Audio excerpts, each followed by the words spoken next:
mendengarkan dan taat. Renungan diinspirasi dari Injil Lukas bab 10 ayat 13 sampai 16. Celakalah engkau Korazim, celakalah engkau Betsaida, karena jika di Tirus dan di Sidon terjadi mujizat-mujizat yang telah terjadi di tengah-tengah kamu, sudah lama mereka bertobat dan berkabung. Akan tetapi pada waktu penghakiman, tanggungan Tirus dan Sidon akan lebih ringan daripada tanggunganmu. Dan engkau Kapernaum, apakah engkau akan dinaikkan sampai ke langit? Tidak, engkau akan diturunkan sampai ke dunia orang mati. Barang siapa mendengarkan kamu, ia mendengarkan aku. Dan barang siapa menolak kamu, ia menolak aku.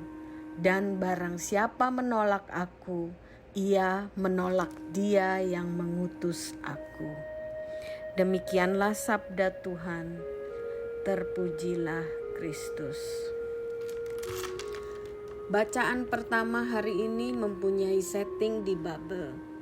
Pada saat bangsa Israel mengalami pembuangan, Baruk memaknai pengalaman pembuangan sebagai suatu konsekuensi dari ketidaktaatan bangsa Israel kepada Tuhan. Demikian juga dalam Injil hari ini, Yesus juga menyampaikan hal yang sama. Ketidaktaatan orang-orang di Korazim, Betsaida, dan Kapernaum akan mendatangkan celaka bagi mereka.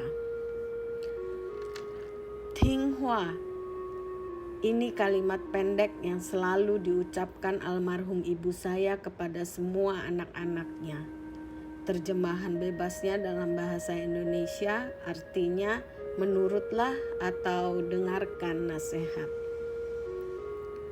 Mendengarkan menjadi salah satu aspek yang sangat penting dalam kehidupan kita.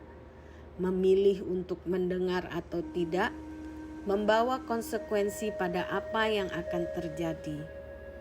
Kalau kita mendengarkan suatu pengajaran, kita akan menjadi mengerti. Kita mendengarkan suatu perintah, kita akan dapat melaksanakan dengan baik dan benar. Kalau kita mendengarkan suatu peringatan akan bahaya, kita dapat menghindar dan selamat. Injil hari ini mengingatkan kita untuk mendengarkan orang lain dan sabda Tuhan. Karena seringkali Tuhan bersabda kepada kita juga melalui orang lain. Tidak hanya ajaran untuk mendengar saja, kelanjutan dari mendengar, kita juga dituntut untuk taat. Karena ketaatan erat hubungannya dengan keselamatan. Contohnya dalam hidup sehari-hari, ketaatan pada rambu lalu lintas membawa keselamatan bagi kita dan orang lain. Ketaatan pada pola makan, pola istirahat, pola kerja juga membawa keselamatan bagi kita. Marilah kita bersama-sama menerapkan, mendengarkan, dan mentaati kepada kehendak Tuhan. Jika ketaatan pada aturan duniawi saja mendatangkan keselamatan, terlebih ketaatan kepada Tuhan. Maka kalau sampai kita celaka, baik di dunia maupun di akhirat nanti, tentu bukan karena Tuhan, tetapi dari kita sendiri yang tidak mau dengar dan taat. Marilah kita berdoa. Yesus, aku bersyukur atas kasih dan penyertaan-Mu, dan aku selalu terkagum-kagum dengan semua hal yang Engkau biarkan terjadi dalam hidupku dan keluargaku.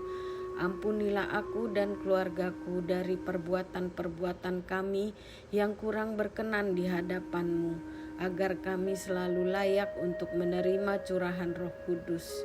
Dan ajarkan kami sekeluarga supaya senantiasa ada kasih dalam hati kami. Amin.